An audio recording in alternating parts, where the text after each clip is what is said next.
Assalamualaikum dan salam sejahtera. Anda bersama saya Nur Asmida Arifin dalam berita 3 dimensi Institut Pembangunan dan Kecemerlangan Kepimpinan AILID.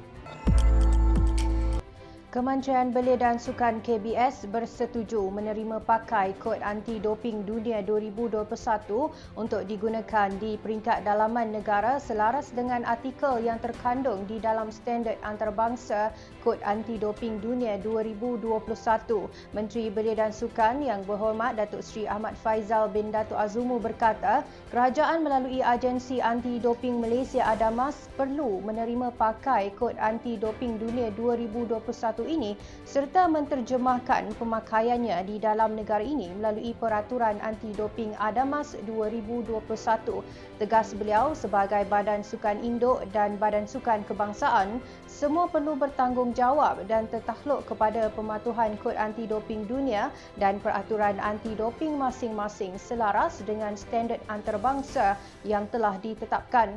Badan Sukan juga perlulah menghormati autonomi ADAMAS selaku Badan Anti-Doping Kebangsaan dan melaporkan sebarang salah laku dan pelanggaran peraturan anti-doping dalam kalangan atlet atau pegawai sokongan atlet. Beliau berkata demikian ketika merasmikan Seminar Anti-Doping Kebangsaan 2021 yang telah diadakan secara hybrid bertujuan untuk memberikan pemahaman mengenai perubahan utama yang terkandung di dalam Kod Anti-Doping Dunia 2021 dan Peraturan Anti-Doping ADAMAS 2021 selain menjadikan ia sebagai medan perkongsian dan perbincangan berkaitan isu doping dalam kalangan rakan strategik dan pemegang taruh. Pada majlis tersebut juga, Yang Berhormat Datuk Seri Ahmad Faizal turut menyaksikan sesi menandatangani dokumen penerimaan Peraturan Anti-Doping ADAMAS 2021 yang melibatkan kepimpinan tertinggi Majlis Olimpik Malaysia MOM, Majlis Paralimpik Malaysia MPM dan semua ahli gabungan masing-masing. Pengurusan aset adalah proses sistematik untuk membangun, mengoperasikan, menyelenggara, meningkatkan dan melupuskan aset dengan cara yang paling efektif dari segi kos dan wajar diberi keutamaan oleh setiap jabatan dan kementerian. AILID melalui bahagian pengurusan telah melaksanakan kursus pemantapan sistem pemantauan pengurusan aset SPPA 3.0 kepada pegawai dan penolong pegawai aset serta pegawai pemeriksa aset AILID di ibu pejabat dan kem wawasan negara di seluruh negara. Yang berusaha Encik Zaipul Anizam Ramli, pegawai teknologi maklumat daripada Unit Sistem Pengurusan Aset Kementerian Kewangan Malaysia MOF telah dijemput untuk berkongsi maklumat berkaitan modul tata cara pengurusan aset alih kerajaan.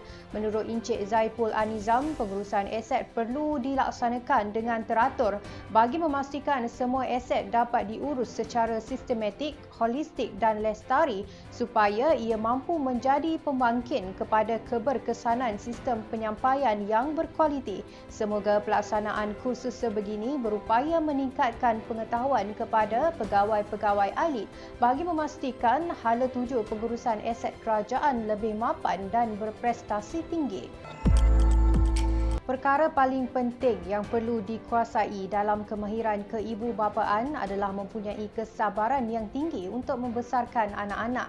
AILID melalui Pusat Sumber Optimis Akademi Kenegaraan telah melaksanakan program Speaker Corner bersama penulis buku Parenting yang bertujuan untuk memberi pendedahan kepada warga AILID mengenai perkembangan anak-anak melalui komunikasi berkesan. Program yang dilaksanakan secara dalam talian ini telah menampilkan saudari Norli Madlan yang merupakan penulis buku serta pengasas Akademi Bonda Nur. Beliau yang lebih mesra dikenali sebagai Bonda Nur menyatakan kemahiran keibubapaan merupakan isu yang perlu diberi tumpuan dan dipraktikkan dalam mendidik anak-anak pada masa kini yang mudah terdedah dengan pelbagai perkara negatif. Tambah beliau lagi, ibu bapa perlu peka dan bijak mengawasi perkembangan anak-anak serta menitik berat meningkatkan kemahiran pengurusan emosi supaya dapat mengawasi perilaku dan membentuk kepribadian mulia mereka demi kecemerlangan dunia dan akhirat. Semoga pelaksanaan program sebegini mampu menerapkan ilmu keibubapaan kepada warga Ailit dalam usaha untuk memperkukuhkan institusi kekeluargaan di Malaysia. Sekian dulu dari saya. Terus ikuti kami di semua platform media sosial Ailit. Jangan lupa temui kami pada jam 3 petang dengan 3 berita penting 3 kali seminggu pada hari Isnin, Rabu dan Jumaat hanya di Berita 3 Dimensi. Semoga kita bertemu lagi. Salam hormat. Assalamualaikum.